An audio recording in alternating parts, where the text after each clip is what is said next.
எதிர்கால உலகத்தை ஆள போறவங்க யாரு? ஏவுகணைகள் உள்ளிட்ட பலமான ராணுவ வலிமை இருக்கவங்களா, இல்ல செயற்கை நுண்ணறிவு பலத்தோட இருக்கவங்களா அப்படின்னு பார்த்தா இவங்க ரெண்டு பேருமே கிடையாது. இவங்க ரெண்டு பேரும் வலிமையா இருக்கிறதுக்கு காரணமான அரிய பூமி தாதுக்களை யார் வச்சிருக்காங்களோ அவங்க தான் எதிர்காலத்துல உலகத்தை ஆள போறாங்க. பெட்ரோலுக்கு அப்புறமா உலகத்தையே கட்டி போட போற அந்த விசித்திரமான தாதுக்கள்னா என்ன? அதை இப்ப கட்டுப்பாட்டுல வச்சிருக்கிறது யாரு? இந்த அரிய வகை தாதுக்கள் விவகாரத்துல எதுக்காக இந்தியாவும் ஜப்பானும் கைகோர்த்திருக்காங்க உள்ளிட்ட பல தகவல்களை விரிவா பார்க்கலாம். இது தந்தி டிவியின் நியூஸ் டீப் டைவ். வழங்குவது நான் வினோதினி முத்துராமலிங்கம்.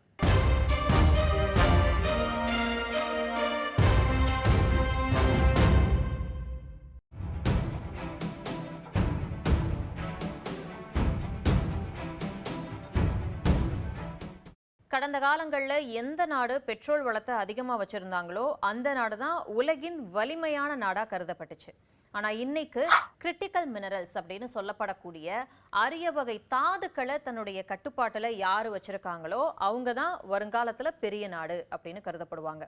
இந்த ஒரு விஷயத்துக்காக தான் இப்போ இந்தியா மற்றும் ஜப்பான் ஆகிய நாடுகள் கைகோர்த்து ஒன்னா செயல்பட தொடங்கியிருக்காங்க. முதல்ல இந்த கிரிட்டிக்கல் மினரல்ஸ் அப்படின்னா என்ன? அரிய வகை தாதுக்கள். நம்ம அன்றாடம் பார்க்கக்கூடிய இரும்பு மாதிரியோ இல்லை அலுமினியம் மாதிரியோ இது சாதாரணமானது கிடையாது. இது இயற்கையில ரொம்ப அரிதா கிடைக்கக்கூடியது. அதே சமயம் நம்ம வாழ்க்கையில இன்னைக்கு தவிர்க்க முடியாத அதிநவீன தொழில்நுட்ப கருவிகளை உருவாக்க இது கண்டிப்பா வேணும்.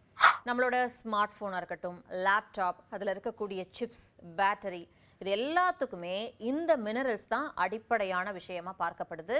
பெட்ரோல் டீசலுக்கு பதிலாக நாம் இப்போ எலக்ட்ரிக் வாகனங்கள் பக்கம் போக துவங்கிட்டோம். ஏன்னா பெட்ரோல் டீசல் விலை ஒரு காரணம், எப்போ என்ன நடக்கும் அப்படின்னு தெரியாத ஒரு நிச்சயமற்ற சூழல் நிலவரதால நம்ம மக்கள் இப்போ எலக்ட்ரிக் வாகனங்கள் மேலே ஆர்வம் காட்ட துவங்கியிருக்காங்க. போர் வந்தால் சரி, என்ன வந்தால் சரி, கச்சா எண்ணெய் வந்தாலும் சரி, வராட்டியும் சரி, எதுக்கு நமக்கு பிரச்சனை அப்படின்ட்டு நம்ம இவி வாகனங்கள் பக்கம் ஆர்வத்தை காட்ட துவங்கியிருக்கோம். அந்த வகையில் எலக்ட்ரிக் வாகனங்களுடைய பேட்டரி செய்யறதுக்கு லித்தியம், கோபால்ட் அப்படின்னு சில முக்கியமான மினரல்ஸ் தேவைப்படுது.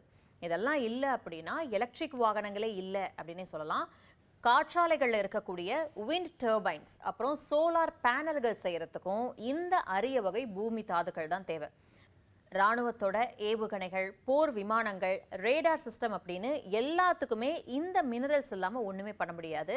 சரி, ஏன் இந்த அரிய வகை தாதுக்கள் விவகாரத்துல இந்தியாவும் ஜப்பானும் கைகோர்த்திருக்காங்க அப்படிங்கிறத பார்த்துடலாம்.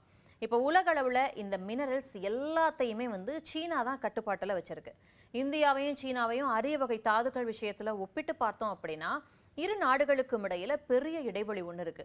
சீனா கிட்ட உலகத்திலேயே மிக அதிக அளவிலான அரிய வகை பூமி தாதுக்கள் இருக்கு. உலக கையிருப்புல ஏறக்குறைய 35% சீனா கிட்ட தான் இருக்கு. இது தவிர லித்தியம், கிராஃபைட் போன்ற தாதுக்கள்லையும் சீனா முன்னணியில இருக்கு. இந்தியா கிட்ட மோனசைட் போன்ற தாதுக்கள் மூலம் கிடைக்கக்கூடிய அரிய தாது வளங்கள் நல்ல அளவில் இருக்கு. குறிப்பா தமிழக கடற்கரை, ஒடிசா, ஆந்திரா போன்ற இடங்கள்ல இது அதிகம் காணப்படுது. ஆனால் லித்தியம் போன்ற தாதுக்களை பொறுத்த வரைக்கும் சமீப காலமா ஜம்மு காஷ்மீர் மற்றும் ஒடிசால புதிய கண்டுபிடிப்புகள் நிகழ்ந்துகிட்டு இருக்கு. இருந்தாலும் சீனாவோட நம்ம ஒப்பிட்டு பார்த்தோம் அப்படின்னா இந்தியா இன்னும் ஆரம்ப நிலையில தான் இருக்கு. வெறும் தாதுக்களை வெட்டி எடுக்கிறதோட சீனா நிப்பாட்டிக்கல. உலக அளவுல வெட்டி எடுக்கக்கூடிய தாதுக்கள்ல 85%-இருந்து 90% சுத்திகரிக்கக்கூடிய திறன் சீனா கிட்டதான் இருக்கு. அதாவது ஆப்பிரிக்கால இருந்து எடுக்கக்கூடிய தாதுவை கூட சீனாவுக்கு கொண்டு போய் தான் சுத்திகரிக்கிறாங்க. அப்ப எந்த அளவுக்கு சீனா அதுல முக்கியத்துவம் பெற்று விளங்குறாங்க அப்படின்னு நம்ம தெரிஞ்சுக்கலாம். இந்தியா கிட்ட தாதுக்கள் இருந்தாலும் கூட அதை சுத்திகரிக்கக்கூடிய தொழில்நுட்பமும் பெரிய அளவிலான சுத்திகரிப்பு ஆலைகளும் ரொம்ப ரொம்ப குறைவு அப்படின்னு தான் சொல்லணும்.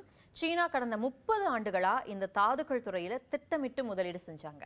மற்ற நாடுகள் சுற்றுச்சூழல் பாதிப்பு அப்படின்னு சொல்லி இந்த சுரங்க தொழிலை தவிர்த்தப்போ சீனா அதை ஒரு வாய்ப்பா பயன்படுத்தி முழு விநியோக சங்கிலியையும் தன்னோட கட்டுப்பாட்டுக்குள்ள கொண்டு வந்துட்டாங்க. இந்தியா கிட்ட வளங்கள் இருக்கு, ஆனா அதை சுத்திகரிக்கக்கூடிய திறன் இன்னும் வளர வேண்டியிருக்கு. ஒரு பொருளை உருவாக்க தேவையான மூலப்பொருள்ல இருந்து அதை சுத்திகரிக்கிற தொழில்நுட்பம் வரைக்கும் எல்லாமே சீனா கிட்ட இருக்கு. இது ஒரு ஆபத்தான விஷயம். ஏன்னா அவங்க ஏற்றுமதியை நிறுத்திட்டாங்க அப்படின்னா உலக நாடுகளுக்கெல்லாம் சிக்கலாயிடும். இங்கதான் இந்தியா மற்றும் ஜப்பான் ஒரு திட்டத்தை கையில் எடுத்திருக்காங்க.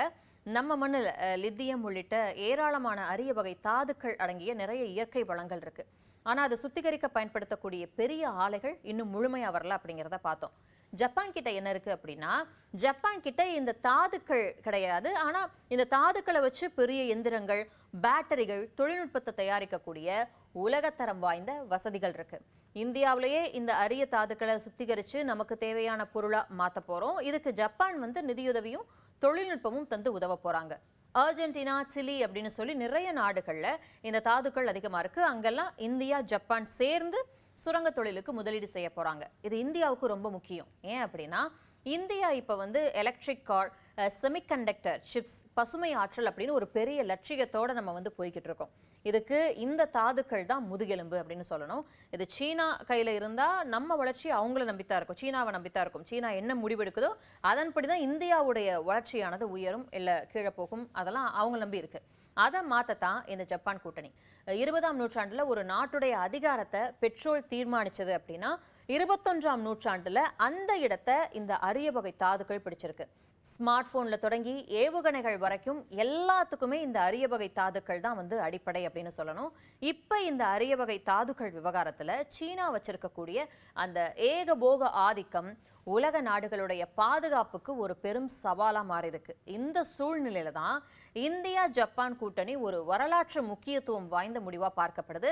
இந்தியாவுடைய இயற்கை வளங்களும் ஜப்பானுடைய அசாத்தியமான தொழில்நுட்ப அறிவும் இணையும் போது அது வெறும் வர்த்தக ஒப்பந்தமா மட்டும் இருக்காது, அது எதிர்கால தொழில் புரட்சிக்கான ஒரு வலுவான அஸ்திவாரமா அமையும்.